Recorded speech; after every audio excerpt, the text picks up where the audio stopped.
അങ്ങനെ Indian super ലീഗിന്റെ ഹിസ്റ്ററിയിൽ കേരള ബ്ലാസ്റ്റേഴ്സ് പുതിയൊരു റെക്കോർഡ് ഇട്ടിരിക്കുകയാണ്.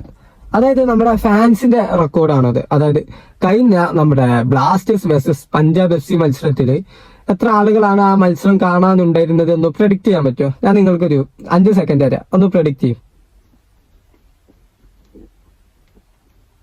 ഏകദേശം ഒരു കണക്ക് മനസ്സിലുണ്ടാവല്ലോ, ഞാൻ പറയാം.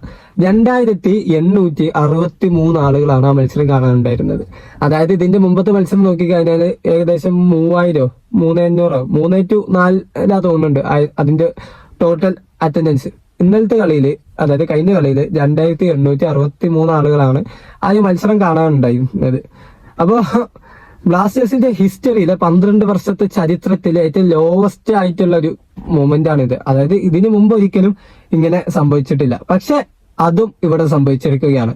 ഇതെന്താന്ന് വെച്ചാൽ നമ്മുടെ ആരാധകരുടെ ഭാഗത്തു നിന്നുള്ള കൃത്യമായിട്ടുള്ള പ്രതിഷേധമാണ് അറിയിക്കുന്നത്. അതായത് ഇത്തരത്തിലുള്ള ഒരു മാച്ച് കാണാൻ ആരും താല്പര്യപ്പെടുന്നില്ല എന്നൊരു സ്റ്റേറ്റ്മെന്റ് ആണ്. അതുപോലെ തന്നെ ഈ ഒരു മാനേജ്മെന്റിനെതിരെയുള്ള ശക്തമായ പ്രതിഷേധമാണ് നമ്മൾ നടത്തിക്കൊണ്ടിരിക്കുന്നത്. അപ്പോൾ മാക്സിമം ആരും കളി കാണാൻ പോകണ്ട. ഇനിയിപ്പോ നിങ്ങൾ കളി കാണാൻ പോവുകയാണെങ്കിൽ തന്നെ ആ കളി തോൽക്കും. അതാണ് ഇപ്പൊ നിലവിലത്തെ അവസ്ഥ. പഞ്ചാബിനായിട്ട് കളിച്ച കളി കണ്ടില്ല, ഫസ്റ്റ് ഹാഫിന്റെ 3 ഗോളൊക്കെ വാങ്ങി.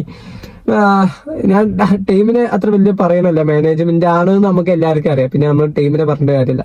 അവിടെ മേലിരിക്കുന്ന കുറെ ചെയ്ത്താമാരുണ്ടല്ലോ, അവന്മാര് അവിടുന്ന് ഇറങ്ങി പോവാതെ, അല്ലെങ്കിൽ അവന്മാര് ഓക്കെ ഇനി ടീമിന് എന്തെങ്കിലും നേടണം ആ ഒരു രീതിയിൽ അവര് ചിന്തിക്കാതെ നമുക്ക് ഇതിൽ ഒന്നും നടക്കൂല എന്നുള്ളതാണ്. അപ്പോൾ നമ്മുടെ പ്രതിഷേധം അത് എല്ലാ രീതിയിലും സോഷ്യൽ മീഡിയയിലും അതുപോലെ തന്നെ നമ്മുടെ നമുക്ക് എങ്ങനെയൊക്കെ നമുക്ക് പ്രതിഷേധിക്കാൻ കഴിയും. ആസ് എ കണ്ടന്റ് ക്രിയേറ്റർ എനിക്കിപ്പോ എന്റെ പ്രതിഷേധം നിങ്ങളോട് പറയുന്നതിലും അതുപോലെ തന്നെ മാക്സിമം സോഷ്യൽ മീഡിയ ഒക്കെ ഉപയോഗിച്ച് ചെയ്യാൻ പറ്റും. അതുപോലെ തന്നെ നിങ്ങളുടെ പ്രതിഷേധങ്ങളും കാര്യങ്ങളും ആ രീതിയിലും ചെയ്യാം. എന്നാലുള്ളൂ നമ്മുടെ ക്ലബിന് എന്തെങ്കിലുമൊക്കെ നേടാൻ പറ്റൂ.